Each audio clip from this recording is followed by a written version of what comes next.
Today we've got some rather tangible lore to talk about. That's because Azshara is going to return, Blizzard are not being subtle about it, and the impact here will be rather huge. That's because Queen Azshara is no 2-bit villain of the week character. She is someone who forged a whole empire so powerful in its magical use that it shone through the protective shroud that the Titans cast over Azeroth, and basically that's why Sargeras found us, and really why a lot of the Warcraft franchise ended up happening, at least per its own lore. But when Sargeras reached out, a character who was always framed as literal god-tier levels of power, Azshara didn't treat him like some sort of god at the other end of a portal. She treated him as an equal, because she really does have a high opinion of herself. The last time we saw her was during Battle for Azeroth, where she freed an old god, then kind of helped us kill him by giving us a key item, but before we even, killed the old god, she basically left and said she had far more important things to do, which sure does set up the stakes. Now, that was patch 8.3. That is set 9 years before the War Within in terms of the in-game timeline, even though for us, it was 2019. Now, during Dragonflight, we discovered a prophecy foretelling Azshara's return.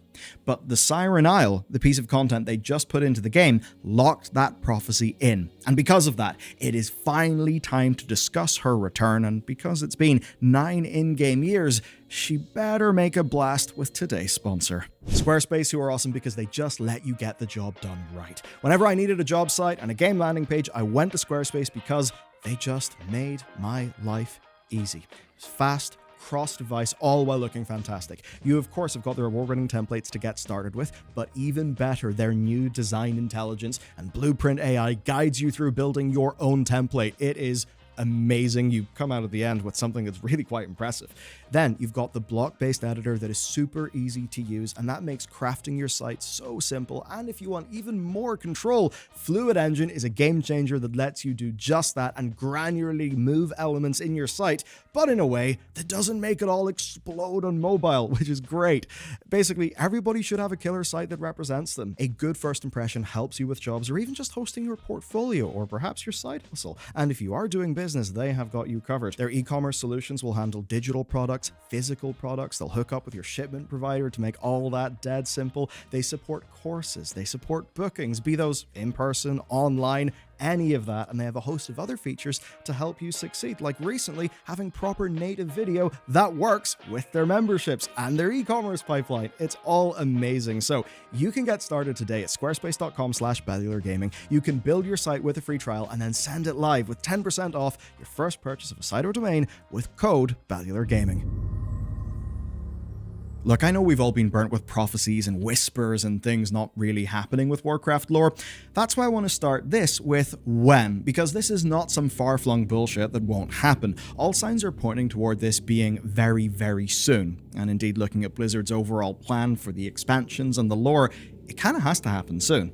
Patch 11.1 sees Xal'atath on the harsh end of a deal as she has got to turn to Gallywix to get the Dark Heart repaired. What will she do with her repaired Dark Heart? We don't exactly know, but the patch after that, 11.1.5, named Nightfall, is when we believe Xal'atath's plan will lock into place. And that, of course, will be laying the groundwork for the Midnight expansion, which is just like how the identically timed patch 10.1.5, Fractures in Time, set up the War Within. And it's into this story that Queen Azshara will step. Now, you may think of Queen Azshara as our friend, because yes, she was a raid boss, but immediately after that, in BFA, she did help us out.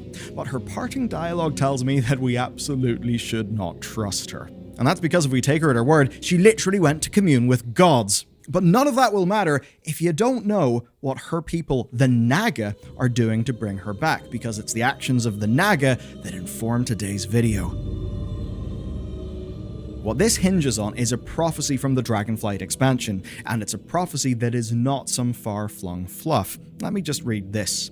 When these things come to pass, the Harbinger will fulfill the final prophecy and complete the awakening. Only then shall our queen return. So, that line is toward the end of the prophecy, and you can see that it is very specific. And what's neat is that the final part actually just happened. So let's walk through it all together. Here's the first part of the prophecy.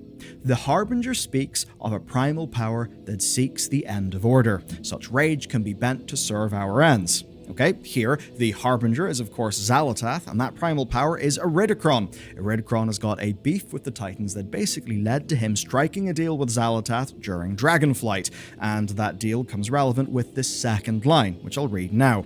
A hunger lost to the ages will be reclaimed. This one is real easy. It came true only months later, during Fractures in Time, when Iridikron absorbed Galakrond's essence into the Darkheart. The hunger lost to the ages is referring to that essence because basically he had this seemingly void-driven cannibalistic hunger that was legendary and actually a world-ending threat. And backing up that it's a void essence, well, it doesn't say claimed, it says reclaimed, so it, did belong to the void.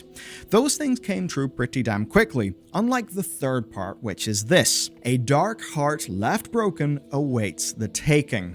And this one does seem rather literal because that's the end of the War Within campaign, where Illyria broke the Darkheart by clipping it with an arrow. And the last we saw Xal'atath, well, she still had the Darkheart, so what does it mean by awaits the taking? Well, that's where the next patch gets interesting. So we know by now why Xal'atath turns to the Goblins of Undermine. They are the only people who can fix the Darkheart. And to a lot of people that may seem really out of left field, but it is actually lore accurate. The Darkheart is described as a prototype of the Dragon Soul, which is an ancient artifact that Deathwing used when he betrayed the other dragons. And you really don't need to know its lore and its background to understand this. The point basically is, it absolutely is that the goblins made both of them because the goblins were working with Deathwing. So by now we understand how the first three parts of that prophecy have came to pass. That then leads me to the rest of it, so here's how that reads. When these things come to pass, the Harbinger will fulfill the final prophecy and complete the awakening. Only then shall our queen return to reign over sea, sky, and earth. Of course, when we read that, we knew that the Naga were up to something. But where it really gets cool is that on the Siren Isle, we found the Naga's orders.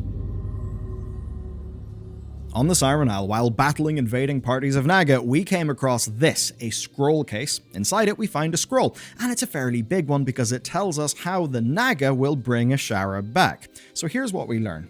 These Naga of the Darktide faction assaulted the Isle to get one thing, Circe's Circlet. And that's because it's not just a source of stats, it also lets the wielder bypass the storm surrounding the Isle. For us, that means we can use our flying mounts, but for the Naga, it's far, far more significant. Just listen to their orders, which I'm going to read out.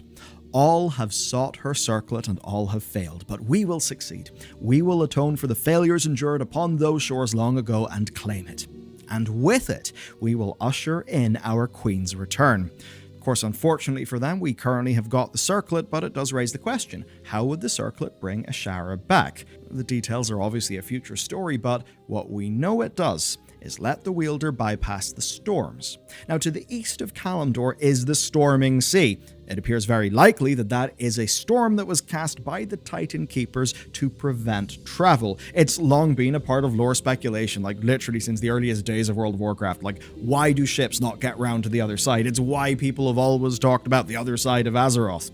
But of course, with this expansion, we know that, led by the Holy Light, the Arathi did make it across. We also have seen interesting things like Odin's reports that mention heretics on a place named Avalorn, which we think is around the other side of Azeroth. But to pull us back to more concrete stuff, literally from right now in this patch, Sky Captain Lancecat claims to have fought Naga in Imperial waters, at her homeland, which means the other side of the Storming Sea. And that means that whatever plan the Naga have in motion for their queen's return stretches to the waters of the Kaldorei Empire. And bringing all of that together, it's then very clear that Azshara's return is happening as we speak. We saw the prophecy in the past expansion, and now we're seeing the Naga actually do very real-world, tangible things, all to bring her back. And with that, it's only fitting that the story of Midnight has already got Azshara at its heart.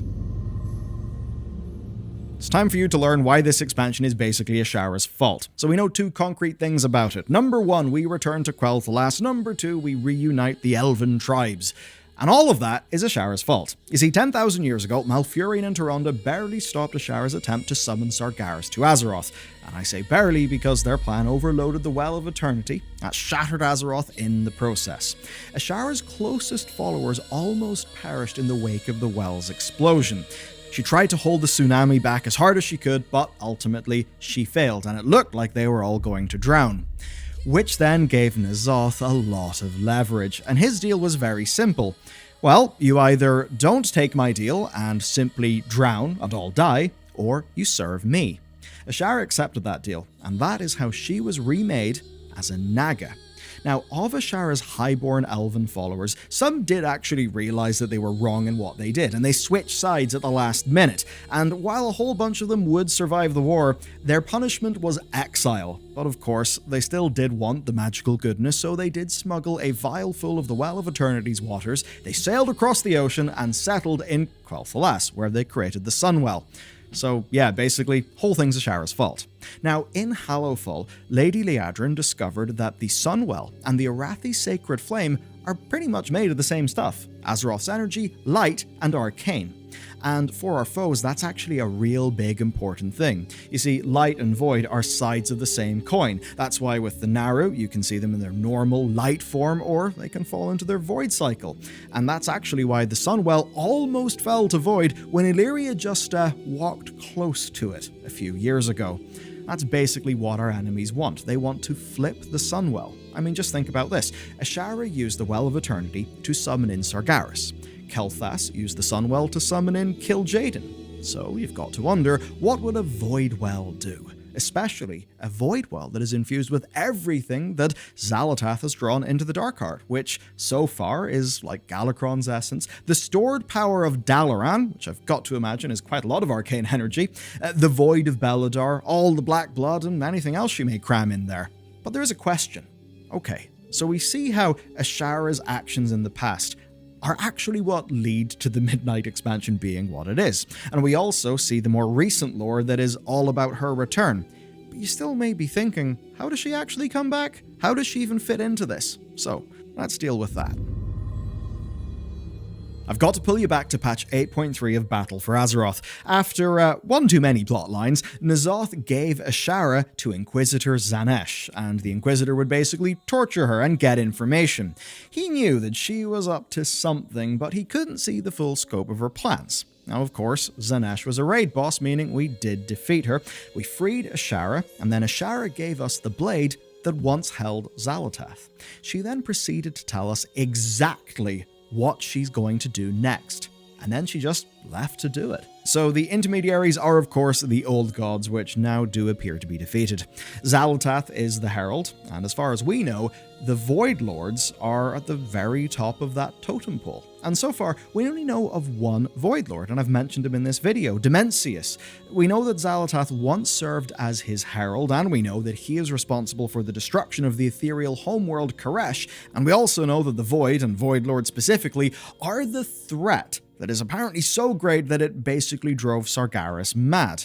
So if Azshara is true to her word, she will have went to meet them. And that means that the Azshara that comes back to us, and that will be pretty damn soon, is not going to be the Azshara that we last met. She will be fundamentally changed by power, she will be armed with knowledge of how stuff actually works in the Warcraft universe.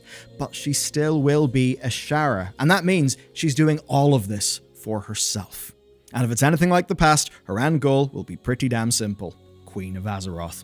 Now, if you want to see the mess that she'll be crashing into and why there's almost certainly not enough room on the planet for two Void Queens, check out this video, which is deep diving into everything we have discovered about the Midnight expansion since the launch of the War Within.